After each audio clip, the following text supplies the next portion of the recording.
Soul land 3 के last part के and में हमने देखा कि ड्रैगन वैली के केंद्र में पहुंचकर तांग वुलिन और दाई यूनर ने अनगिनत सच्चे ड्रैगनों के कंकाल देखे, जिन्हें देखकर वुलिन के भीतर गहरा शोक और क्रोध उमड़ पड़ा। अपनी गोल्डन ड्रैगन किंग रक्तरेखा के प्रभाव से ड्रैगन आत्माओं को शांत करते हुए वो यूनर को साथ लेकर घाटी में उतरा और उस विनाश के पीछे की भयावह सच्चाई को महसूस किया। गाइज, अगर चैनल पर नए हो तो चैनल को सब्सक्राइब कर लो ऐसे ही नोवेल एक्सप्लेन वीडियो देखने के लिए। तो चलिए वीडियो शुरू करते हैं। दाई यूअन्नर उस कंकाल को छूने की हिम्मत नहीं कर सकी, क्योंकि वो महसूस कर सकती थी कि उससे निकलने वाली शक्ति उसे अस्वीकार कर रही थी। क्या ही भयानक स्थान था ये। दाई यूअन्नर सतर्क भाव से तांग वुलन के और भी पास खिसक आई। आश्चर्यजनक रूप से जैसे ही वो तांग वुलन से 3 मीटर के भीतर आई, आसपास के ड्रैगन कंकालों से निकलने वाली भयानक आभा का उस पर कोई प्रभाव नहीं रहा। दूसरी ओर तांग वुलन तो मानो पूरी तरह अप्रभावित ही था। वो घाटी के और भीतर बढ़ता गया, एक एक कर हर कंकाल पर अपना हाथ फेरते हुए। जितना वे भीतर जाते गए, उनके आसपास के ड्रैगन कंकाल उतने ही विशाल होते गए। वे कंकाल छोटी छोटे पर्वतों जैसे प्रतीत हो रहे थे और चारों दिशाओं से दमनकारी ड्रैगन गर्जनाएं गूंज रही थी, मानो आकाश ही टूटकर गिर रहा हो। तांग वुलन को ऐसा महसूस हुआ मानो वो किसी प्राचीन युद्ध भूमि पर लौट आया हो, जहां एक के बाद एक विशाल ड्रैगन अपने भयानक शत्रुओं द्वारा मारे गए थे। ये कभी एक शक्तिशाली कुल था जिसने पूरे महाद्वीप पर शासन किया था, पर इस युद्ध के बाद धीरे धीरे गुमनामी में खो गया। आखिर हुआ क्या था? ऐसा क्या घटित हुआ कि सर्वशक्तिमान ड्रैगन कुल इतनी दयनीय स्थिति में पहुंच गया? कम से कम तांग वुलन की जानकारी में डोलुओ महाद्वीप पर सच्चे ड्रैगन आत्मा प्राणी अत्यंत दुर्लभ थे, शायद पूर्णतः विलुप्त थी। कभी एक पौराणिक प्राणी था जिसे बीस्ट गॉड कहा जाता था। वो था गोल्ड आइड ब्लैक ड्रैगन किंग। यदि ये सभी कंकाल विशाल ड्रैगनों के थे, तो अतीत में ड्रैगन कुल कितना शक्तिशाली रहा होगा। सबसे कमजोर सच्चे ड्रैगन भी संभवतः मानव जाति के टाइटल्ड डोलुओं के बराबर शक्ति रखते होंगे। तो फिर वे सच्चे ड्रैगन जिनके कंकाल सैकड़ों मीटर ऊंचे थे, वे कितने अकल्पनीय रूप से शक्तिशाली रहे होंगे? क्या ड्रैगन कुल वास्तव में पूर्णतः गुमनामी में खो जाने के लिए ही अभिशप्त था? तांग वुलन ने आह भरी और आगे बढ़ता रहा, जबकि उसके शरीर में बह रही रक्तरेखा उग्र रूप से मंथन कर रही थी। दूर वो रजत आकृति भी घाटी में प्रवेश कर चुकी थी। अजीब बात ये थी कि वो तांग वुलन की हरकतों की नकल कर रही थी, धीरे धीरे आगे बढ़ती हुई हर उस ड्रैगन कंकाल को सहलाती जा रही थी जिससे वो गुजरी, और उसकी आंखों में आंसू झिलमिला रहे थे। स्वर्ग ड्रैगन कुल के साथ इतना अन्यायपूर्ण क्यों था? दैवीय लोक ने ड्रैगन गॉड को निष्कासित क्यों किया, जिससे ड्रैगन कुल को विद्रोह करने पर मजबूर होना पड़ा? ड्रैगन कुल का पतन पूरी तरह स्वर्ग की ईर्ष्या के कारण हुआ था। ये सब उन अभिशप्त मनुष्यों की गलती थी। जैसे जैसे वो घाटी में और भीतर बढ़ती गई, रजत आकृति से निकलने वाला शोक और भी गहरा होता गया। उसके पूरे शरीर पर चांदी की रोशनी की एक परत उभर आई थी, और उसके पीछे पीछे ड्रैगन कंकालों से निकलने वाली आभाएं कुछ हल्की पड़ती जा रही थी। काफी देर तक चलते रहने के बाद तांग वुलन अचानक रुक गया, क्योंकि उसने सामने एक विशाल कंकाल देख लिया था। वो कंकाल 1 किलोमीटर से भी ऊंचा था और पूरी तरह भूरा रंग लिए हुए था। घाटी के अन्य कंकालों की तुलना में उससे निकलने वाली अत्यंत भारी आभा ने उसके आसपास कई किलोमीटर के क्षेत्र में गुरुत्वाकर्षण को असाधारण रूप से बढ़ा दिया था। ये एक बिना पंखों वाला कंकाल था, पर उसकी सभी हड्डियां अत्यंत मोटी थीं। विशेष रूप से उसके चारों अंग ऐसे थे मानो वो पूरे आकाश को थामे हुए स्तंभ हो। कितनी परिचित आभा है ये! मैंने इसे पहले कहाँ महसूस किया है? मुझे ये आभा बड़े भाई लॉन्ग जैसी क्यों लग रही है? दाई यूअन्नर के शब्दों ने तुरंत तांग वुलन के मन में उठे प्रश्न का उत्तर दे दिया। निस्संदेह, क्या ये माउंटेन ड्रैगन किंग की आभा नहीं थी? ये समझते ही तांग वुलन का पूरा शरीर कांप उठा कि ये विशालकाय कंकाल किसी और का नहीं, बल्कि माउंटेन ड्रैगन किंग का था। वो धीरे धीरे उस विशाल कंकाल की ओर बढ़ा, उससे निकलने वाली ऊर्जा तरंगों को महसूस करते हुए उसके हृदय में एक अवर्णनीय भावना उमड़ पड़ी। अन्य ड्रैगन कंकालों की तुलना में माउंटेन ड्रैगन किंग के कंकाल से निकलने वाली आभा कहीं अधिक प्रबल थी, और ये आभा शुद्ध क्रोध और आक्रोश से भरी हुई थी। निकट से देखने पर तांग वुलन ने देखा कि उसके सिर के सामने से लेकर पूंछ के सिरे तक ठीक बीचों बीच एक विशाल दरार थी। इसका मतलब था कि उसका विशाल शरीर किसी हथियार द्वारा 2 भागों में चीर दिया गया था। तांग वुलन ने long USA mountain dragon king की रक्षात्मक क्षमता का अनुभव किया था, पर एक सच्चे माउंटेन ड्रैगन किंग की रक्षात्मक क्षमता तो निश्चित ही सैकड़ों यदि हजारों गुना अधिक रही होगी। इतना प्रबल अस्तित्व यहाँ इस प्रकार कैसे गिर गया?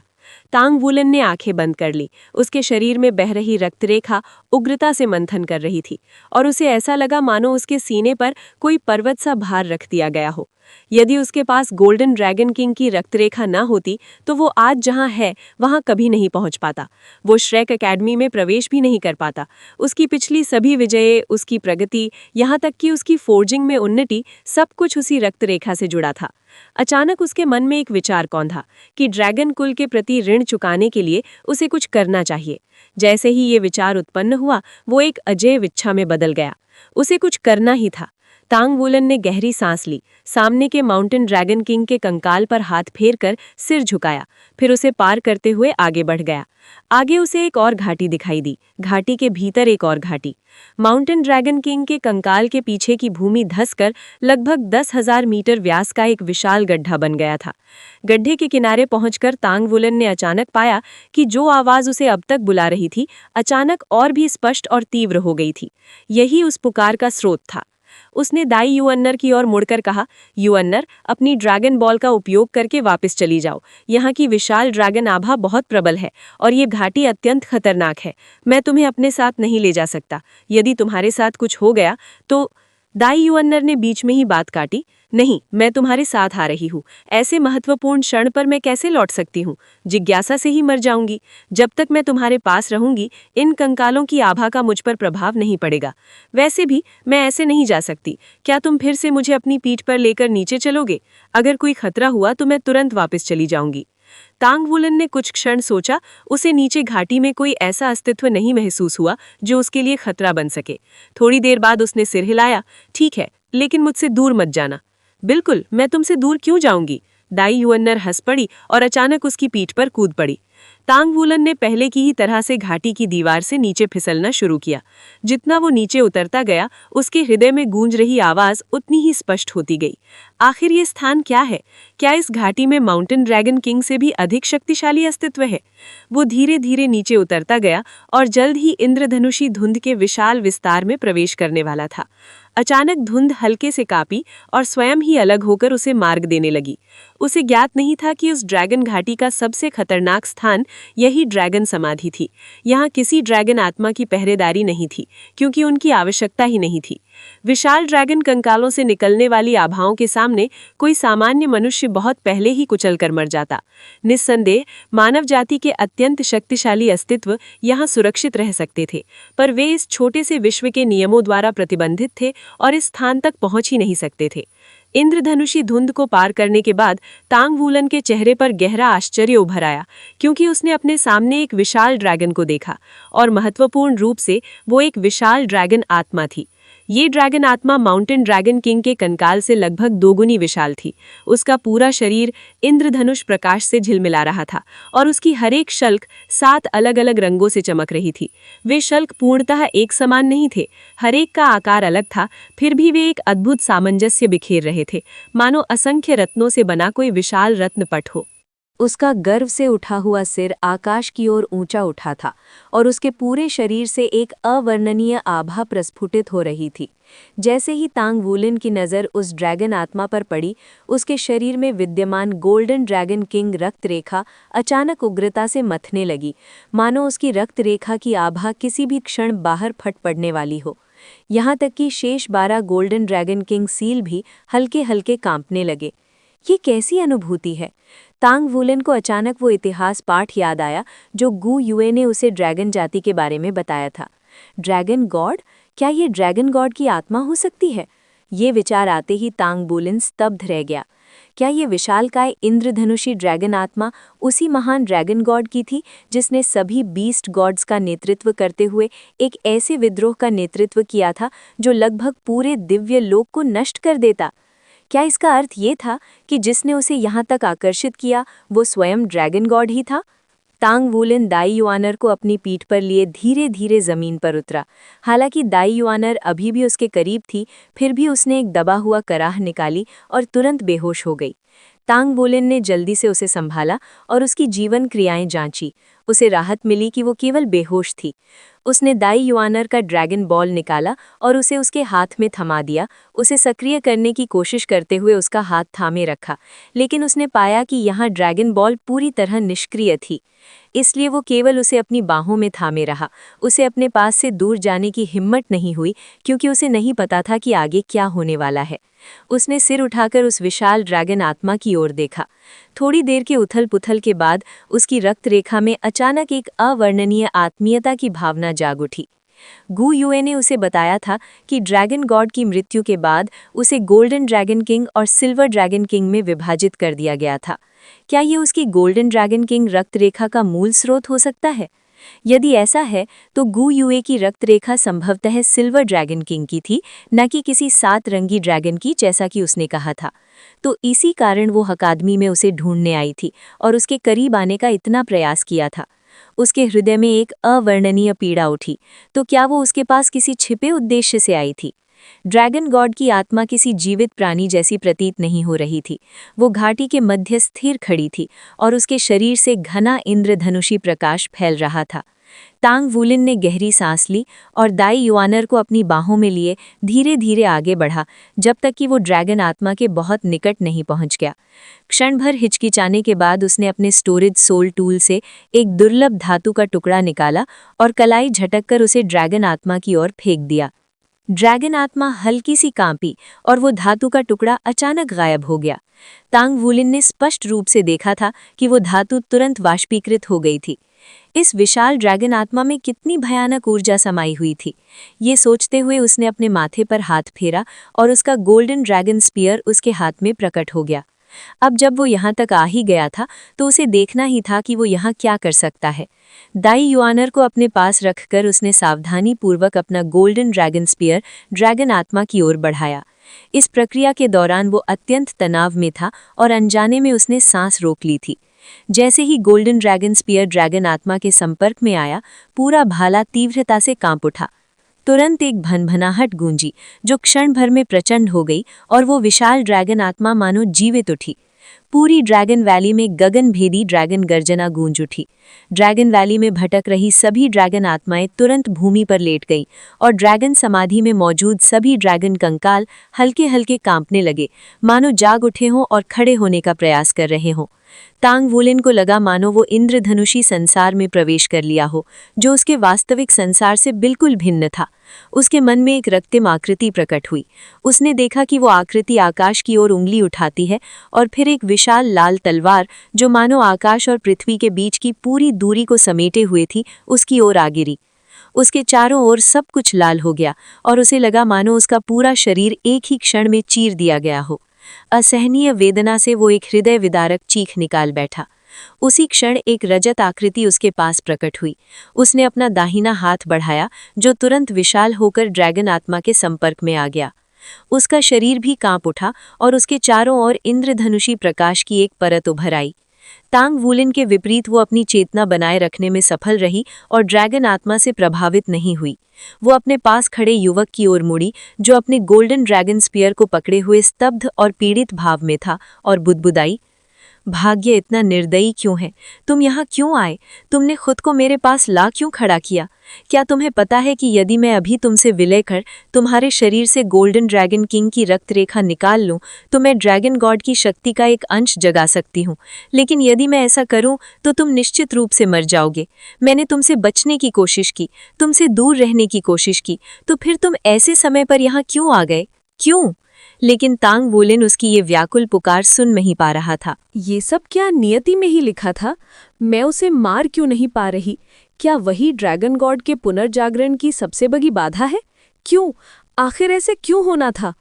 मुझे उसे मार देना चाहिए। जैसे ही मैं उसे मार दूंगी, फिर कुछ भी मुझे रोक नहीं पाएगा। अगर मैं उसे मार दूं तो लेकिन मैं ऐसा कर ही नहीं पा रही। ये कितना आसान है, फिर भी मैं उसे मार नहीं सकती। जैसे जैसे ड्रैगन गॉड की ड्रैगन आत्मा धुंधली और क्षीण होती गई, उसके शरीर के ठीक केंद्र में 2 समचतुर्भुज क्रिस्टल प्रकट होने लगे। वे दोनों क्रिस्टल हवा में तैर रहे थे। एक सुनहरा था और दूसरा रजत रंग का। दोनों से 7 रंगों की आभा निकल रही थी। आकाश में एक के बाद एक ड्रैगन बादल तेजी से इस स्थान की ओर उमड़ने लगे, जबकि अनगिनत ड्रैगन आत्माएं घाटी की ढलानों से नीचे पागलों की तरह कूद रही थीं, मानो पतंगे अग्नि की ओर खिंचे चले आते हों।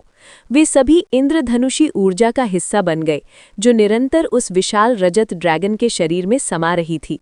उस विराट रजत ड्रैगन के शल्कों पर अनगिनत दरारें थीं, लेकिन इस इंद्रधनुषी प्रकाश के प्रवाह के साथ वे दरारें धीरे धीरे भरने लगी। साथ ही उसकी त्वचा पर एक परत उभरने लगी, जो टैंग वुलिन के शरीर पर प्रकट हुई परत के समान थी। अंतर बस इतना था कि टैंग वुलिन के मामले में वो परत अदृश्य थी, जबकि उसके शरीर पर वो 7 रंगों से चमक रही थी। अंततः जब इंद्रधनुषी प्रकाश की अंतिम किरण भी उसके शरीर में समा गई, तो रजत ड्रैगन ने अपना सिर उठाकर आकाश की ओर गर्जना की। उसकी गर्जना से पूरा छोटा संसार हिंसक रूप से कांप उठा। उसके शरीर से एक भयानक आभा फूटी, जिससे घाटी के चारों ओर की चट्टानी दीवारें ढहकर बिखर गई। वो विराट रजत ड्रैगन धीरे धीरे सिकुड़ने लगा और अंत में एक रजत केश वाली युवती के रूप में परिवर्तित हो गया। वो पलक झपकते ही उन 2 क्रिस्टलों के पास पहुंच गई। फिर उसने हाथ बढ़ाकर रजत क्रिस्टल को पकड़ा और उसे अपने सीने से लगा लिया। इसके बाद उसने दूर अचेत पड़े टैंग वुलिन की ओर देखा, गहरी सांस ली और अचानक सुनहरे क्रिस्टल को उसकी ओर झटक दिया। जिस दिन मुझ में तुम्हें मारने का साहस आ जाएगा, उसी दिन मानव जाति का विनाश हो जाएगा। उसकी ठंडी आवाज ढही हुई घाटी में गूंज उठी, जबकि उसकी आंखों से आंसू लगातार बह रहे थे। सुनहरा क्रिस्टल टैंग वुलिन के सीने पर आकर एक चमक के साथ विलीन हो गया। रजत केश वाली स्त्री ने एक कदम आगे बढ़ाया और मानो अंतरिक्ष में समा गई हो, उसी तरह अचानक लुप्त हो गई। ऊपर आकाश में छोटे संसार में बना विशाल स्थानिक दरार हिंसक रूप से कांप रहा था। गंजा बलिष्ठ पुरुष काले बालों वाले व्यक्ति की ओर मुड़ा और बोला, मैं ज्यादा देर तक इसे थाम नहीं सकता। इस संसार के नियम बहुत शक्तिशाली है। क्या करें बॉस? काले बालों वाले व्यक्ति ने ठंडी आवाज में कहा, अंत तक डटे रहना होगा, चाहे जान भी क्यों न चली जाए। क्या तुम्हें महसूस नहीं हो रहा? हमारे स्वामी ने वो स्थान खोज लिया है, इसमें कोई संदेह नहीं। यही ड्रैगन गॉड की आभा है और जिसे हम खोज रहे थे वो यही है। यही वो स्थान है जहां ड्रैगन गॉड के अंतिम आत्मा खंड ने उसके पतन के बाद सभी ड्रैगन शरीरों को विश्राम दिया था। सभी लोग, यही वो क्षण है जब हमें अपनी पूरी शक्ति लगा देनी होगी। उसी क्षण रजत प्रकाश चमका और रजत आकृति उनके सिरों के ऊपर आकाश में प्रकट हो गई। उसने ऊपर काली स्थानिक दरार की ओर देखा, फिर दोनों हाथ आगे बढ़ाकर जैसे उसे पकड़ लिया। उसके इस इशारे से पूरा आकाश चीर गया और पहले वाली दरार से कई गुना विशाल दरार प्रकट हो गई। जाओ, रजत केश वाली स्त्री ने ठंडी आवाज में आदेश दिया और अगले ही क्षण वो आकाश में उठी और काली दरार में विलीन हो गई।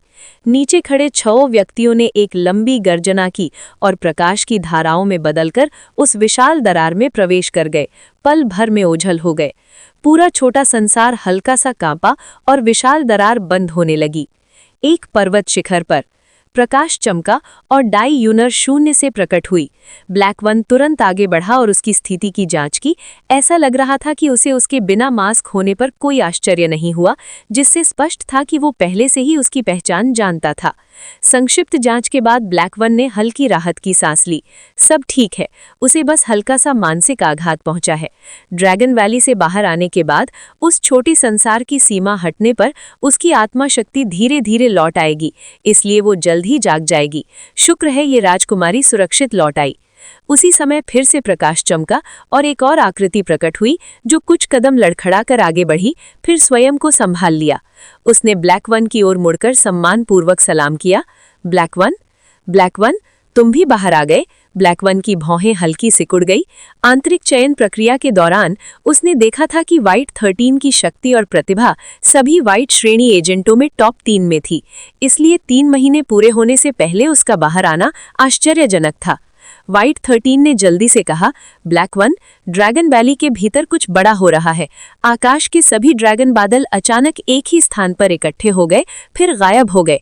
जब मैं जांच करने वहां पहुंचना चाहता था तो पूरी ड्रैगन वैली ऐसे मरोड़ खाने लगी जैसे वो ढहने वाली हो। अंदर की ऊर्जा तरंगे भी बहुत विचित्र हो गई थी। मैंने दूर से आकाश में एक विशाल दरार देखी और स्थिति बहुत खतरनाक हो गई, इसलिए मैंने तुरंत अपनी ड्रैगन बॉल सक्रिय कर दी। एक दरार? ब्लैक 1 के चेहरे पर आश्चर्य की झलक उभरी। जब किसी छोटे संसार में स्थानिक परिवर्तन होने लगे तो वो उसके पतन का संकेत होता है। टैंग संप्रदाय के लिए ड्रैगन वैली अत्यंत महत्वपूर्ण छोटा संसार था जो उनके नियंत्रण में था। केवल सर्वश्रेष्ठ व्हाइट श्रेणी एजेंटों को वहां प्रशिक्षण का अवसर मिलता था और उसने कई असाधारण प्रतिभाओं को जन्म दिया था। यदि वो छोटा संसार नष्ट हो जाता तो ये टैंग संप्रदाय के लिए भारी क्षति होती।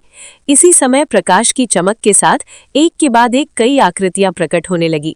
वे सभी व्हाइट श्रेणी एजेंट थे जो ड्रैगन वैली से भाग कर आए थे। उनकी कथाएं लगभग समान थीं। कुछ ने तो ये भी कहा कि जिन ड्रैगन आत्माओं से वे लड़ रहे थे वो अचानक किसी एक दिशा में पागलों की तरह दौड़ पड़ी और तुरंत बाद पूरा छोटा संसार कांपने लगा। इसलिए वे बिना देर किए अपनी ड्रैगन बॉल यूज करके बाहर निकल आए। ब्लैक 1 ने गिनती शुरू की। जो कुछ एजेंट पहले ही निकल चुके थे, बाकी अधिकांश भी लौट आए थे। 28, 29। एक व्यक्ति कम है। ब्लैक 1 का चेहरा गहरा हो गया। उसने आदेश दिया, सब लोग एक एक करके अपनी संख्या बताओ, व्हाइट 1 से शुरू करो। कुछ क्षणों बाद ब्लैक 1 के चेहरे का भाव बदल गया। लापता व्यक्ति व्हाइट 3 था। हमारा ड्रैगन वैली से संपर्क टूट गया है, एक कुबड़े वृद्ध ने अचानक चिल्लाया और उसी समय पर्वत शिखर पर बने पैटर्न मध्यम पड़कर अपनी चमक खो बैठे। ब्लैक 1 का चेहरा गंभीर हो गया। क्या सचमुच छोटा संसार ढह गया? लेकिन व्हाइट 3 अभी तक बाहर नहीं आया। जैसे वो व्हाइट 7 की पहचान जानता था, वैसे ही व्हाइट 3 की पहचान भी जानता था। वो श्रेक अकेडमी का नंबर 1 उभरता सितारा था और उसने टैंक संप्रदाय के लिए असाधारण योगदान दिए थे। टैंक संप्रदाय स्टार लोआ साम्राज्य जैसा नहीं था। यही वो युवक था जिसने मॉन्स्टर अकेडमी की सबसे प्रतिभाशाली टीम को पराजित किया था। यदि कोई दुर्घटना न होती तो वो भविष्य में संप्रदाय में अत्यंत महत्वपूर्ण भूमिका निभाता। यदि वो यहाँ मारा जाता तो ये पूरे संप्रदाय के लिए भारी आघात होता। उसे ये नहीं पता था कि व्हाइट 3 के साथ क्या हुआ, इसलिए वो केवल व्हाइट 7 के जागने का इंतजार कर सकता था। उसी समय डाई यूनर कराहने लगी और धीरे धीरे होश में आई। चारों ओर एजेंटों को देखकर वो क्षण भर के लिए स्तब्ध रह गई, फिर अचानक बैठ गई। उसकी पहचान छिपाने के लिए ब्लैक 1 ने उसे नया मास्क पहना दिया था। ब्रदर 3, आप कहाँ हैं? वो घबराकर उठ खड़ी हुई और पुकारने लगी। सभी एजेंट मौन हो गए। जब उन्होंने सुना कि ड्रैगन वैली से संपर्क टूट गया है तो वो समझ गए थे कि उनका ये साथी शायद सदा के लिए खो गया है। किसी छोटे संसार के पतन पर उसके भीतर की हर चीज पूर्णतः नष्ट हो जाती है, इसलिए उसके बचने की कोई संभावना नहीं थी। व्हाइट 7 के खड़े होते ही ब्लैक 1 उसके पास आ गया। क्या हुआ व्हाइट 7? तुम व्हाइट 3 से अलग कैसे हो गई? वो अंदर क्या कर रहा था? ब्लैक 1 ने गंभीर स्वर में पूछा। डाई यूनेर ने जल्दी से उत्तर दिया। ब्लैक 1, हमें ड्रैगन टूम मिल गया था और उसके अंदर एक विशाल 7 रंगी अस्तित्व था जिसे ब्रदर 3 ने अनुमान लगाया कि वो ड्रैगन गॉड की ड्रैगन सोल हो सकती है। वहाँ की ड्रैगन टाइप आभा मेरे लिए सहन करना असंभव था, इसलिए मैं तुरंत बेहोश हो गई। उसके बाद क्या हुआ मुझे नहीं पता। Dragon tomb? ये सुनते ही कई एजेंटों की आंखें चमक उठी, परंतु अगले ही क्षण उनके चेहरों पर निराशा छा गई। भले ही ड्रैगन टूम्ब सचमुच अस्तित्व में था, अब उसके बारे में सोचने का कोई अर्थ नहीं था, क्योंकि पूरा ड्रैगन वैली स्मॉल वर्ल्ड पहले ही नष्ट हो चुका था। ब्लैक 1 की भौहें कसकर सिकड़ी हुई थी। वो पूरी तरह मौन हो गया। ब्रदर 3 कहाँ है? सब लोग लौट आए तो वो कहाँ है? दाई उनेर ने उत्साह से पूछा। उन्हें ड्रैगन टूम्ब मिल गया था। इस समय उसे इस बात की बिल्कुल परवाह नहीं थी कि उसे ड्रैगन सोल बोन मिलेगी या नहीं। वो केवल यही चाहती थी कि तांग वूलन को वहां से कुछ लाभ मिला हो। ब्लैक 1 चुप ही रहा। क्या हुआ? दाई उनेर ने उलझन भरी निगाहों से सबकी ओर देखा, लेकिन तुरंत ही उसके चेहरे पर समझ की झलक आई। ओह, समझ गई। ब्रदर 3 अभी बाहर नहीं आया है ना? ये तो स्वाभाविक है। वो इतना असाधारण है कि हम सबसे अधिक देर तक टिक सकता है। ब्लैक 1 ने गहरी सांस ली और सिर हिलाते हुए कहा, व्हाइट 7, हमारा ड्रैगन वैली स्मॉल वर्ल्ड से संपर्क टूट चुका है। संभवतः वो पूरी तरह ढह चुका है। दर्द को लंबा खींचने का कोई अर्थ नहीं था, सच्चाई तो सामने आनी ही थी। वो पहले ही महसूस कर चुका था कि ये राजकुमारी तांग वुलिन के लिए केवल साथीपन से अधिक भावनाएं रखने लगी है। ये सुनते ही दाई योनेर लड़खड़ा गई, फिर अचानक चीख उठी, ये असंभव है, ये सच नहीं हो सकता। वो तो ड्रैगन वैली में मछली की तरह सहज था। उसके रक्तवंश की शक्ति सभी ड्रैगन सोल्स को दबा सकती है। वो तो ड्रैगन गॉड का आशीर्वादित बालक है। उसके बिना हम ड्रैगन टूम कभी नहीं ढूंढ पाते। उसे कैसे नहीं समझ पाया कि स्मॉल वर्ल्ड ढह रहा है। उसने मुझे बाहर निकलने में मदद की तो वो स्वयं भी तो लौट सकता है। दोबारा संपर्क करने की कोशिश कीजिए, आपसे गलती हुई होगी।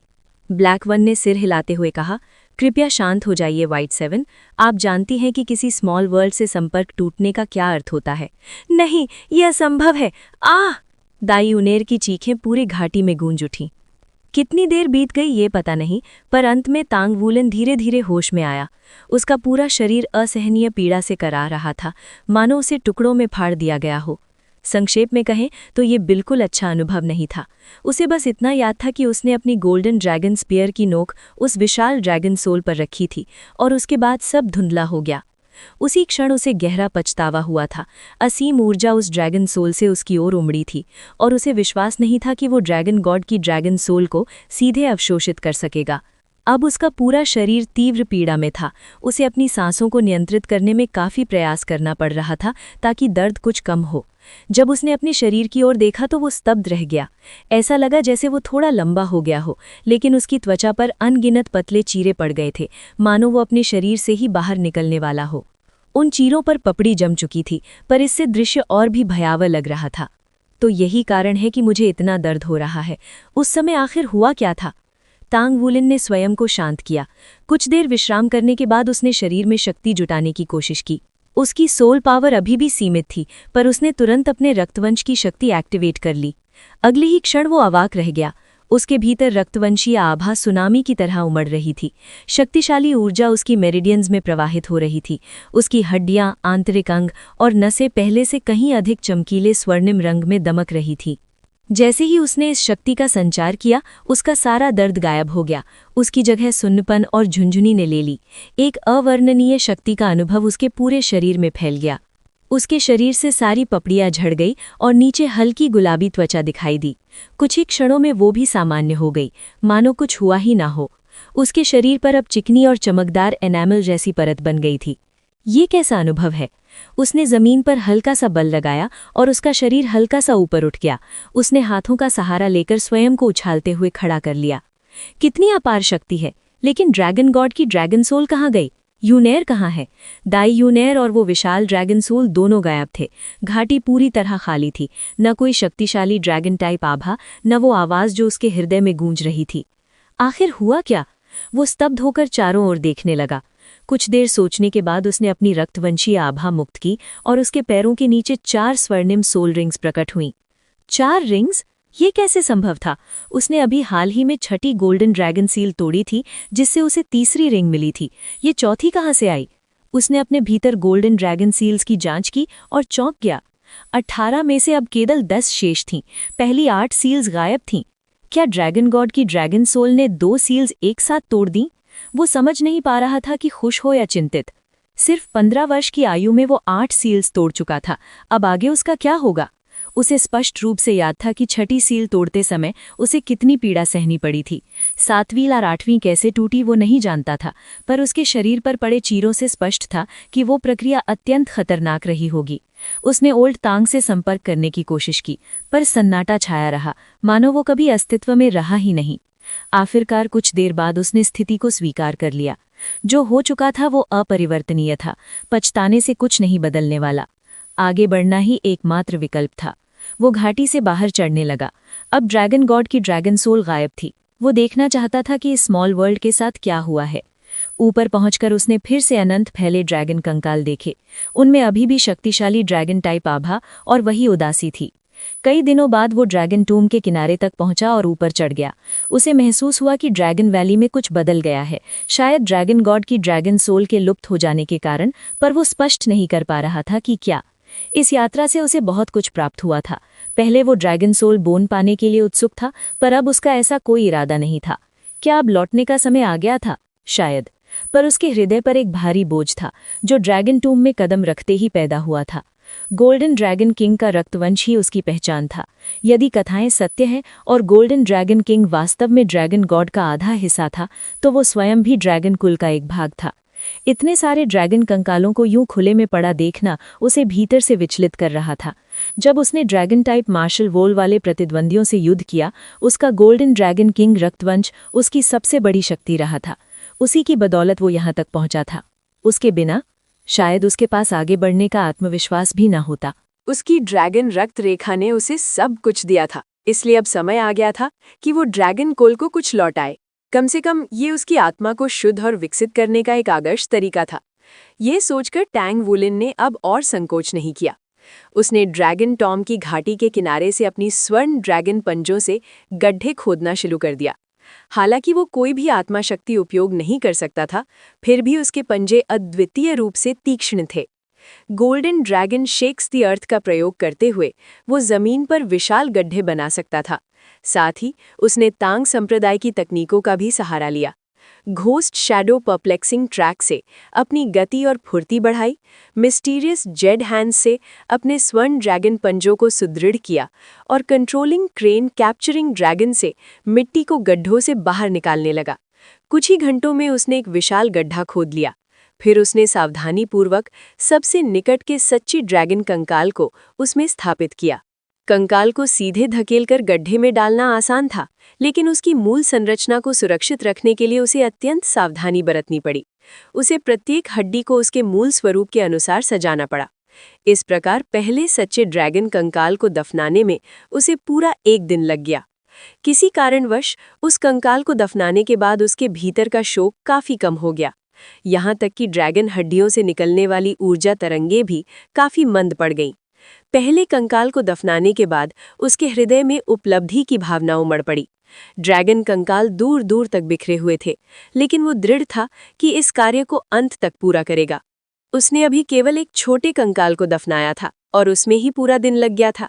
बड़े कंकालों को दफनाने में निश्चित रूप से और अधिक समय लगता। वो ठीक नहीं जानता था कि उसे कितना समय लगेगा, पर उसने मन बना लिया था कि चाहे जितना भी समय लगे वो इसे पूरा करेगा। यही वही दृढ़ निश्चय था जिसने उसे एक सोल मास्टर बनने के लिए प्रेरित किया था।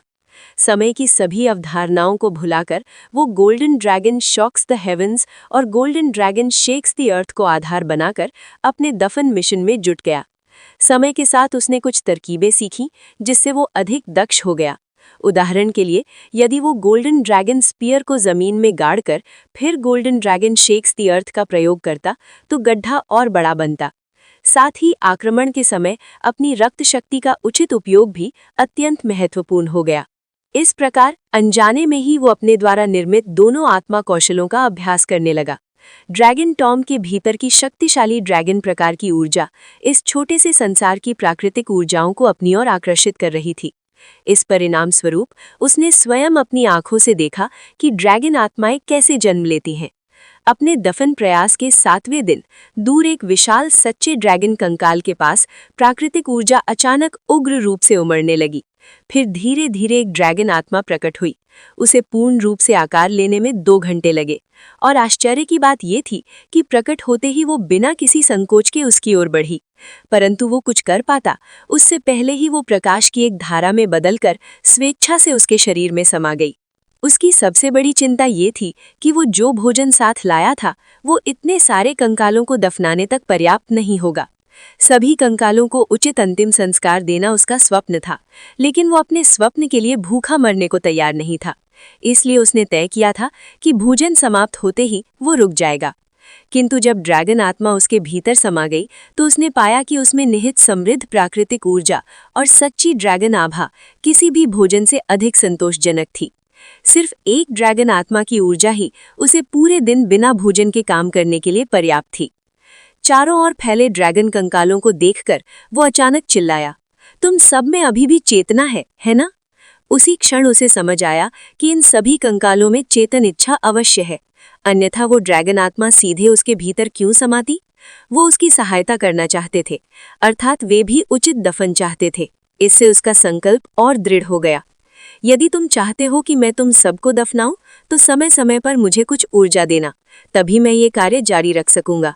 निश्चिंत रहो, मैं तब तक नहीं जाऊंगा जब तक तुम सबको दफना नहीं देता। उसके शब्दों के साथ ही पूरी ड्रैगन टॉम घाटी में हल्की ऊर्जा तरंगे गूंज उठी और गहन शोकमय आभा में प्रसन्नता की एक झलक उभर आई। उस क्षण श्वेत हड्डियां मानो फिर से चमकने लगी। वे मेरे कार्य से प्रसन्न हैं। उसके चेहरे पर मुस्कान आ गई। उसने माथे का पसीना पोंछा और पुनः अपने कार्य में लग गया। इस प्रक्रिया में उसने विभिन्न प्रकार के सच्चे ड्रैगन की अस्थि संरचना को और स्पष्ट रूप से समझ लिया। कुछ समय बाद उसे संदर्भ की भी आवश्यकता नहीं रही। वो बिल्कुल मूल संरचना में हड्डियां सजा सकता था। समय का कोई आकलन नहीं था। प्रतिदिन एक ड्रैगन आत्मा प्रकट होकर उसके भीतर समा जाती और उसकी ऊर्जा बनाए रखती। आराम और 8 घंटे के ध्यान को छोड़कर वो शेष समय गड्ढे खोदने और कंकाल दफनाने में बिताता। ये कार्य अत्यंत नीरस था, परंतु वर्षों तक फोर्जिंग का अध्ययन करने के कारण वो ऊब का अभ्यस्त था। उसे स्वयं को भी पता नहीं चला कि उसके शरीर से निकलने वाली ड्रैगन प्रकार की आभा दिन प्रतिदिन अधिक शक्तिशाली हो रही थी। जैसे जैसे कंकालों की संख्या कम होती गई, ड्रैगन टॉम की शोकमय आभा भी कम होती गई और वो स्वयं भी अधिक हल्का महसूस करने लगा। इस दौरान उसने कई ड्रैगन सोल बोन देखी।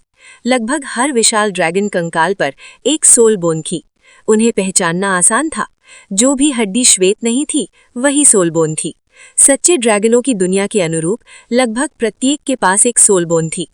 फिर भी उसने किसी भी सोल बोन को छुआ नहीं। ये पहले ही एक त्रासदी थी कि ये सच्चे ड्रैगन यहाँ गिरे थे। वो उनकी सोल बोन लेकर उनकी पीड़ा और नहीं बढ़ाना चाहता था। इस प्रकार वो दिन प्रतिदिन यही कार्य दोहराता रहा और उसकी अथक मेहनत से ड्रैगन टॉम धीरे धीरे खाली होने लगी। हम और इंतजार नहीं कर सकते। प्रतिनिधि मंडल अब निकलने वाला है। हमने वर्तमान स्थिति की सूचना तांग संप्रदाय को दे दी है और यदि वुलिन लौटते हैं तो तांग संप्रदाय उन्हें हमारे पास पहुंचाने का मार्ग ढूंढ लेगा। श्रेक अकेडमी की टीम को स्टार लोआ महाद्वीप आए हुए 1 वर्ष बीत गया था। इस 1 वर्ष में उन्होंने बहुत कुछ अनुभव किया। ग्रीन स्कल रेनेगेड्स का आक्रमण, कॉन्टिनेंटल यंग एलीट्स टूर्नामेंट में भागीदारी और इस महाद्वीप की यात्रा। यदि वुलिन के फिर से लापता नहीं होने की घटना ना होती तो ये यात्रा पूर्ण थी। वे तब से उन्हें नहीं देख पाए थे। वू जैंगकोंग तांग संप्रदाय से दुखद समाचार लाए थे। वुलिन एक छोटे संसार में मिशन के दौरान लापता हो गए थे। उस छोटे संसार का स्टार लोआ महाद्वीप से संपर्क टूट गया था। इसका मतलब था कि उन्होंने संभवतः अपने नेता को सदा के लिए खो दिया। पहली बार इन बच्चों को जीवन की नाजुकता का एहसास हुआ। डाउलोआ महाद्वीप का प्रतिनिधि मंडल 1 महीने पहले ही लौट जाना चाहिए था, परंतु श्रेक अकेडमी ने एल्डर काई के नेतृत्व में कुछ और समय प्रतीक्षा करने पर जोर दिया ताकि तांग संप्रदाय के साथ मिलकर उस खोए हुए छोटे संसार को खोजा जा सके। हालांकि शक्तिशाली टैंग सेक्ट भी उस छोटे से संसार की स्थिति का पता लगाने में असमर्थ थी। वो स्वयं समय और स्थान में परिवर्तन था और ये अपने आप में ही असाधारण था कि वे उस छोटे संसार का उपयोग कर पाए थे, लेकिन उसे वापस लाना उनकी क्षमताओं से परे था। इस प्रकार वे 1 और महीने तक व्यर्थ प्रतीक्षा करते रहे और आज वो दिन था जब उन्हें लौटना ही था। गुयुए जहाज के अग्रभाग पर खड़ी चुपचाप एक दिशा में दूर तक देख रही थी। जब से तांग वुलिन उनसे अलग हुआ था, वो पहले से ही कम बोलने लगी थी और उसके गायब हो जाने के बाद तो वो और भी अधिक अंतर्मुखी हो गई थी। यहाँ तक कि कई बार वो पूरा दिन बिना एक शब्द बोले बिता देती थी। बाकी सब लोग कुछ करना चाहते थे, पर खोए हुए छोटे संसार को ढूंढना निश्चित ही उनकी क्षमताओं से परे था, इसलिए वे समझ नहीं पा रहे थे कि क्या करें। अच्छे लोगों के साथ कभी बुरा नहीं होता। मुझे यकीन है हमारा कप्तान ठीक होगा, युए झेंग्यू ने आह भरते हुए कहा। शू शियायान ने होंठ फुलाकर कहा, अगर हमें पता होता कि ये यात्रा इतनी मुसीबतों से भरी होगी तो हमें यहाँ कभी नहीं आना चाहिए था। युआनेन येहुई ने भी आह भरी। अब ऐसा कहने का क्या फायदा? जो हो चुका है वो हो चुका है। बस समझ नहीं आता कि उसने हमारे साथ रहने के बजाय जाने का फैसला क्यों किया। ये विषय फिर उठते ही सबकी निगाहें अनायास ही गु युए की ओर मुड़ गई। किसी को ठीक ठीक नहीं पता था कि क्या हुआ था, पर वे महसूस कर सकते थे कि तांग वुलिन के जाने का संबंध शायद गु युए से था। बस दोनों ने कुछ नहीं कहा था, इसलिए वे केवल अनुमान ही लगा सकते थे। शिए खुद को रोक नहीं पाया और पूछ बैठा, गु युए, वुलिन इतने समय से गया हुआ है, क्या तुम्हें उसकी जरा भी चिंता नहीं है? गु युए ने उसकी ओर देखा और अचानक कहा, वो ठीक रहेगा। ये सुनते ही शिए की आंखों में आंसू भर आए। क्या मतलब है कि वो ठीक रहेगा? वो इतने लंबे समय से गया हुआ है और तुमने खुद को सबसे अलग कर लिया है। हम सब ने उसे ढूंढने की पूरी कोशिश की, लेकिन तुमने एक शब्द भी नहीं कहा। अकेडमी में तुम ऐसी नहीं थी, अब तुम ऐसी क्यों हो गई हो? बस करो, युआनेन ये हुई ने उसका बाजू पकड़ते हुए कहा। शिए का भावनात्मक विस्फोट थोड़ा असंगत था, पर उसके शब्द वास्तव में उसके साथियों के मन की बात थी। स्टार लॉ कॉन्टिनेंट आने के बाद से गु युए सचमुच बदल गई थी। हालांकि गु युए मानो उसके विस्फोट से बिल्कुल अप्रभावित रही और धीरे से बुदबुदाई, मैं उसके लौटकर श्रेक अकेडमी आने तक प्रतीक्षा करूंगी। हफ हफ हफ हफ तांग वुलिन हाफ रहा था, पर उसकी आंखों में उत्साह भरा हुआ था। पूरा ड्रैगन टोम्ब अब खाली हो चुका था, सिवाय एक अंतिम कंकाल के जो सबसे विशाल था। वो माउंटेन ड्रैगन किंग का कंकाल था। माउंटेन ड्रैगन किंग का कंकाल न केवल अत्यंत विशाल था, बल्कि उसकी हर हड्डी अत्यधिक भारी भी थी। उसकी हड्डियों की अत्यधिक घनत्व के कारण उनमें एक अवर्णनीय बनावट थी। हर हड्डी मानो स्वयं पृथ्वी का एक अंश हो। इस विशाल कंकाल को अलग करने में तांग वुलिन को सामान्य सच्चे ड्रैगन कंकालों की तुलना में 10 गुना अधिक समय लगा, और फिर हड्डियों को उसके द्वारा खोदे गए गड्ढे में व्यवस्थित करने में भी अपार समय और परिश्रम लगा। ये गड्ढा 1 किलोमीटर से भी अधिक गहरा था। केवल इसे खोदने में ही उसे मानो अनंत काल लग गया था। जब से उसने इन कंकालों को दफनाना शुरू किया था, वो अपने रक्तरेखा तथा स्वयं निर्मित कौशलों का दसियों हजार बार उपयोग कर चुका था, यहाँ तक कि उनका प्रयोग उसके लिए स्वाभाविक बन चुका था। विदा, तुम्हें दफनाने के बाद भी मैं यहाँ से चला जाऊंगा। तांग वुलिन ने मुस्कुराहट के साथ माउंटेन ड्रैगन किंग के कंकाल को देखा और आसपास की मिट्टी उस विशाल गड्ढे में भरने लगा। उसके अवशेषों को दफनाकर उसने अपना वचन पूरा किया। ड्रैगन टोम्ब में व्याप्त शोक और निराशा की नीरस आभा पूरी तरह समाप्त हो चुकी थी। तांग वुलिन ने ड्रैगन वैली के छोटे संसार के कई पौधों को इन विशाल कब्रों के पास रोपा था। स्थानांतरित किए जाने के बाद वे पौधे असाधारण रूप से अच्छी तरह बढ़े और पूरे स्थान में जीवन की भावना भर दी। शू, पीली रोशनी का एक गोला माउंटेन ड्रैगन किंग के पास प्रकट हुआ और एक ड्रैगन आत्मा का रूप लेकर सीधे तांग वुलिन की ओर बढ़ा। उस ड्रैगन आत्मा में माउंटेन ड्रैगन किंग की शक्ति का 1% से भी कम था, फिर भी वो 30 मीटर से अधिक ऊंचा था। उसके पंख नहीं थे, इसलिए वो विशाल गड्ढे से बाहर निकलते समय कुछ अनाड़ी सा लग रहा था। तांग वुलिन ये देखकर हंस पड़ा। मैंने तुम्हें कल ही कहा था कि ऐसा करने की जरूरत नहीं है। अपनी शक्ति अपने लिए बचा लो। तुम्हें दफनाने के बाद मैं यहाँ से चला जाऊंगा। विशाल ड्रैगन आत्मा उसके पास आई। उसने कुछ नहीं कहा, पर उसकी आंखों में बुद्धिमत्ता झलक रही थी। उसने अपने पिछले पैर मोड़कर घुटने टेक दिए और अपना विशाल सिर झुकाकर तांग वुलिन से सटा दिया। प्रकाश चमका और पीली रोशनी की धाराएं उसके शरीर में समा गई। माउंटेन ड्रैगन किंग द्वारा प्रकट की गई ड्रैगन आत्माएं सभी सच्चे ड्रैगन कंकालों में सबसे शक्तिशाली थीं, और उनमें से एक को अवशोषित करने के बाद तांग वुलिन 7 दिन 7 रात तक बिना भूख प्यास के रह सकता था। उसका शरीर पुनः ऊर्जावान हो गया और आसपास की मिट्टी स्वयं ही विशाल गड्ढे में भरने लगी, मानो किसी अदृश्य शक्ति द्वारा खींची जा रही हो। तांग वुलिन मुस्कुराया। जैसा अपेक्षित था, माउंटेन ड्रैगन किंग के अवशेषों में भी इतनी स्वायत्ता थी।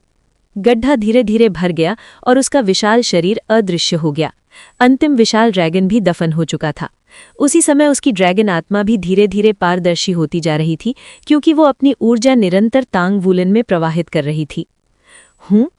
अचानक तांग वुलिन ने देखा कि ड्रैगन आत्मा के केंद्र में एक पूर्णतः पारदर्शी हड्डी है। वो अजीब आकार की थी, मानो असंख्य पहलुओं से बनी हो, और हल्की सी रोशनी भी उस पर पड़ते ही वो अत्यंत चमकदार दिखाई देती थी। क्या वो आत्मा हड्डी है? अरे, खुद को मत दफनाओ, तुम्हारी एक हड्डी रह गई है, तांग वुलिन ने भरते हुए गड्ढे से कहा। परंतु लगभग विलीन हो चुकी ड्रैगन आत्मा ने सिर हिलाकर इनकार कर दिया। उसने अपना अगला पंजा उठाकर पहले उसकी ओर इशारा किया, फिर स्वयं की ओर, फिर दोबारा उसकी ओर इशारा करके सिर हिला दिया। तांग वुलिन के चेहरे पर आश्चर्य उभरा। तुम ये मुझे दे रहे हो? ड्रैगन आत्मा ने फिर सिर हिलाया और उसकी आंखों में गहरा स्नेह और करुणा झलक रही थी। वो पारदर्शी चमकदार आत्मा हंडी एक झटके में उसकी ओर आई और उसकी प्रतिक्रिया करने से पहले ही शेष ऊर्जा के साथ उसके शरीर में समा गई। अचानक तांग वुलिन को लगा कि उसका शरीर अत्यधिक भारी हो गया है। वो अनायास ही भूमि पर बैठ गया और उसका पूरा अस्तित्व मानो स्थिर हो गया। उसे ऐसा महसूस हुआ मानो वो स्वयं एक पर्वत बन गया हो जो सीधे पृथ्वी से जुड़ा हो और चारों दिशाओं से असीम ऊर्जा उसके भीतर समा रही हो। उस क्षण उसे ऐसा लगा मानो पृथ्वी के नीचे सभी विशाल ड्रैगन उल्लासपूर्वक गर्जना कर रहे हों, उसके द्वारा किए गए हर कार्य के लिए आभार व्यक्त कर रहे हों। अब वहां न शोक था न निराशा, सभी को अंततः अपना घर मिल गया था। तांग वुलिन के चेहरे पर आनंदपूर्ण मुस्कान उभरी। मृत प्राणियों को अंतिम विश्राम देना ही उचित था। जीवन में उनके साथ जो भी हुआ हो, कम से कम मृत्यु के बाद ये विशाल धरती उनका घर बन सकती थी। तांग वुलिन ने मन ही मन प्रार्थना की कि भविष्य में कोई भी उनके विश्राम स्थल को कभी बाधित न करे। उसके चेहरे पर कोमल मुस्कान थी जब उसने कहा, मेरे मित्रों, पता नहीं मैं तुम्हें ऐसा कह सकता हूं या नहीं, लेकिन इस अवधि में मैं लगातार तुम सब के साथ रहा हूं। हर दिन एक ही काम करते हुए भी मुझे कभी ऊबन नहीं हुई। मैं तुम्हारी भावनाएं महसूस कर सकता था और उन्होंने मुझे डटे रहने के लिए प्रेरित किया। इसलिए साथ देने के लिए धन्यवाद। मुझे नहीं पता मैं यहाँ कितने समय तक रहा, लेकिन मुझे कोई पछतावा नहीं है, क्योंकि ये एक ऐसी स्मृति है जिसे मैं जीवन भर संजोकर रखूंगा। उसने अपनी इच्छा को धरती में प्रवाहित किया और पूरा ड्रैगन टोम हल्का सा कांप उठा। उसकी आंखें बंद थीं, इसलिए वो कुछ देख नहीं पा रहा था, लेकिन उसके चारों ओर जमीन से घनी रोशनी के विस्फोट फूट रहे थे। हर प्रकार के अलग अलग रंगों की रोशनियां थीं और अंत में वे सब मिलकर एक हो गईं और एक इंद्रधनुषी प्रभामंडल बन गया जो चुपचाप उसके शरीर के चारों ओर घूमने लगा। एक कोमल आत्मीयता की भावना ने उसके पूरे शरीर को घेर लिया और उसे ऐसा लगा मानो वो अनगिनत ड्रैगनों की पुकार सुन सकता हो, लेकिन वे पुकारें शोक या आक्रोश से नहीं, बल्कि आनंद और उल्लास से भरी थीं। अंत में ये इंद्रधनुषी प्रकाश सिमटकर एक जल बूंद के आकार के क्रिस्टल में बदल गया, जिसके भीतर 9 अलग अलग रंग चमक रहे थे।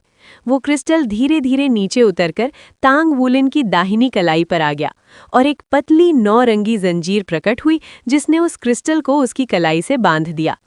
अचानक तांग वुलिन का शरीर कांप उठा और उसे लगा जैसे उसका आध्यात्मिक संसार टूटकर खुल गया हो। उसकी आध्यात्मिक शक्ति जो लंबे समय से स्थिर थी, अचानक तीव्र गति से बढ़ने लगी। ये प्रक्रिया बहुत देर तक नहीं चली, लेकिन तांग वुलिन को अचानक ऐसा अनुभव हुआ कि उसकी दृष्टि और समझ का विस्तार हो गया है। भले ही उसकी आंखें अब भी बंद थीं, वो अपने आसपास की हर चीज को अद्भुत स्पष्टता से महसूस कर सकता था। उसे महसूस हुआ कि उसके धड़ की सारी हड्डियां, रीढ़, उरोस्थी और पसलियां चमकदार प्रकाश से दमक रही थीं।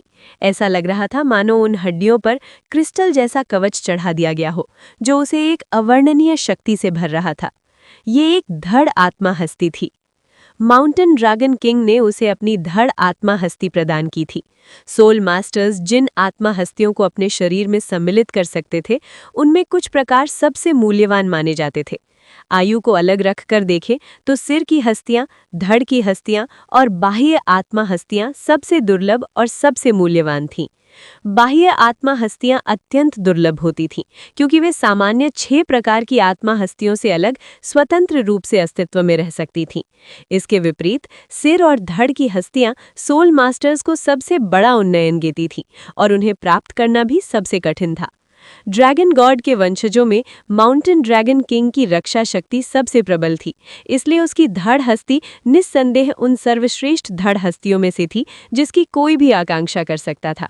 इस धड़ हस्ती के जुड़ने से तांग वुलिन की रक्षा शक्ति एक नए स्तर पर पहुंच जाएगी।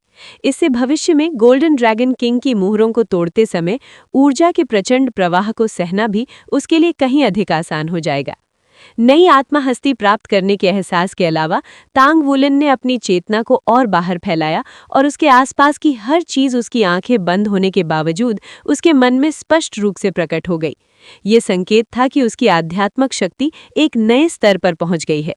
स्पिरिट सी क्षेत्र तक पहुंचने के लिए 500 अंकों की आध्यात्मिक शक्ति आवश्यक थी और यह अधिकांश सोल मास्टर्स के लिए एक अत्यंत महत्वपूर्ण बाधा मानी जाती थी, क्योंकि यही तय करता था कि वे उच्च स्तर के सोल मास्टर बन पाएंगे या नहीं। पर्याप्त आध्यात्मिक शक्ति के बिना कोई भी शक्तिशाली आत्मा हस्ती को अपने शरीर में सम्मिलित नहीं कर सकता था। तांग वुलिन पहले ही स्पिरिट सी क्षेत्र में पहुंच चुका था, लेकिन इस क्षण उसे ऐसा लगा कि वो एक और ऊंचे क्षेत्र में प्रवेश करने वाला है। उसे महसूस हुआ मानो उसकी आत्मा एक अथाह कारागार बन गई हो।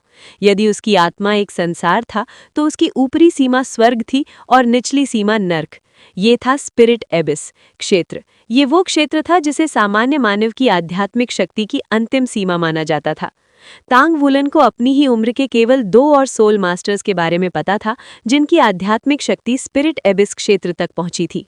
एक थी गुयुए और दूसरी थी डाई युन अर, जिसके पास आत्मा तत्व की मार्शल ऑल थी। इतनी विशाल आध्यात्मिक शक्ति एक दैवी आत्मा को प्राप्त करने की अनिवार्य नींव थी। इस आधार के साथ कोई भी किसी भी स्तर की आत्माओं के साथ सम्मिलित हो सकता था। यद्यपि प्रत्येक व्यक्ति केवल एक नारंगी और एक लाल आत्मा के साथ ही सम्मिलित हो सकता था, और इनमें से किसी एक के साथ सम्मिलित होने के बाद अन्य आत्माओं के साथ सम्मिलित होने की क्षमता फिर से स्पिरिट सी स्तर के समान हो जाती थी।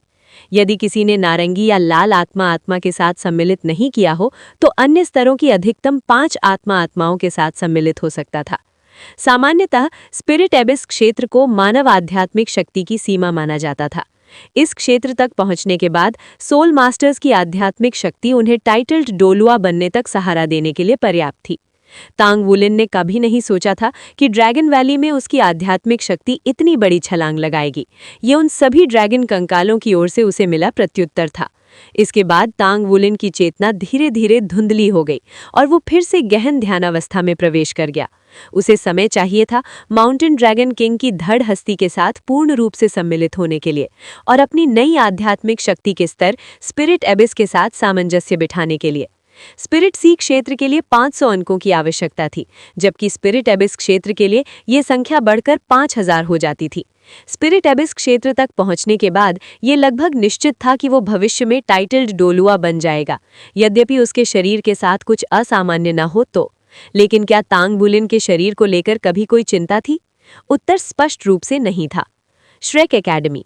पिछले 2 वर्षों में एकेडमी काफी शांत प्रतीत हुई थी और कोई विशेष उल्लेखनीय घटना नहीं घटी थी। 2 वर्ष पहले जब नई पीढ़ी के श्रेक के 7 मॉन्स्टर्स की घोषणा की गई थी, तब से एकेडमी में कुछ परिवर्तन होने लगे थे। जो प्रथम वर्ष के छात्र कभी सबसे उत्कृष्ट माने जाते थे, अब वो द्वितीय वर्ष में पहुंच गए थे। उनके मुख्य सदस्य गुयुए, ये शिंगलान, शू लिजिची, शिए और शू शाओयान को आंतरिक प्रांगण में प्रवेश मिल गया था। साथ ही युआन ये हुए और युए जझेंग यू को, जो तृतीय वर्ष में पहुंच गए थे, उन्हें भी यही सम्मान मिला। इसके बाद इन 7 को नई पीढ़ी के श्रेक के 7 मॉन्स्टर्स घोषित किया गया। साथ ही उन्हें यह अधिकार दिया गया कि वे 1 वर्ष तक 6 रिंग से नीचे की किसी भी सोल मास्टर टीम की चुनौती स्वीकार करें। यदि इस 1 वर्ष में 6 रिंग से नीचे की कोई भी टीम उन्हें पराजित न कर सके तो उन्हें आधिकारिक रूप से श्रेक के 7 मॉन्स्टर्स के रूप में पुष्टि मिल जाएगी। श्रेक एकेडमी के नियमों के अनुसार एक बार जब किसी पीढ़ी के 7 मॉन्स्टर्स की पुष्टि हो जाती है तो वे तब तक ये उपाधि धारण करते हैं जब तक वे मृत्यु को प्राप्त न हो जाएं, स्वेच्छा से त्याग न दे दें या सी गॉड्स पवेलियन के सदस्य न बन जाएं। इसलिए श्रेक एकेडमी हमेशा इस चयन में अत्यंत सावधानी बरतती थी। केवल सबसे विलक्षण प्रतिभाएं या जिन्होंने एकेडमी के लिए महत्वपूर्ण योगदान दिया हो, वही इस उपाधि के योग्य माने जाते थे। वर्तमान पीढ़ी के 7 मॉन्स्टर्स के योगदान पर कोई प्रश्न नहीं उठा सकता था।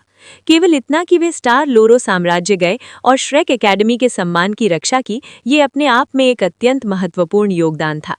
बेशक कुछ लोग ऐसे भी थे जो इस व्यवस्था को स्वीकार करने के इच्छुक नहीं थे, जैसे कि आंतरिक प्रांगण के कई शिष्यों ने उन्हें अनेक बार चुनौती दी, लेकिन हर बार गुयुए के नेतृत्व में वे विजयी रहे।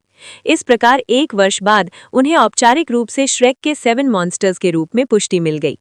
बाहरी प्रांगण में जीवन सामान्य रूप से चलता रहा।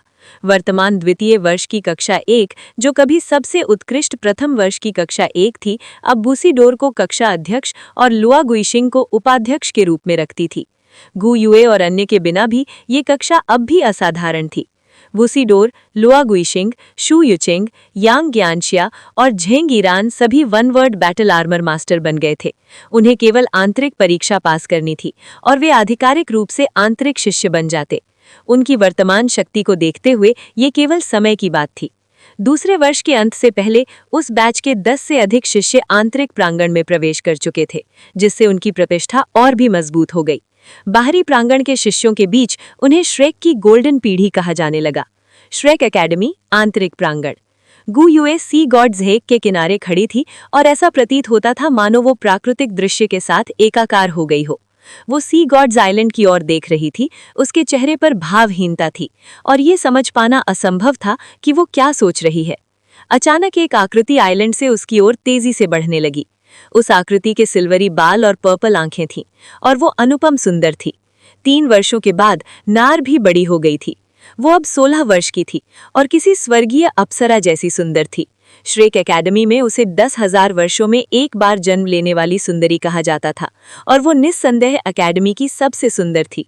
नार धीरे से गू युए के पास उतरकर खड़ी हो गई। सी गॉड्स आइलैंड वो स्थान था जहां सी गॉड्स पवेलियन के सभी लर्ग निवास करते थे और केवल उनके प्रत्यक्ष शिष्यों को ही द्वीप पर रहने की अनुमति थी। अन्य अधिकांश आंतरिक शिष्यों को द्वीप के बाहर रहकर अध्ययन करना पड़ता था।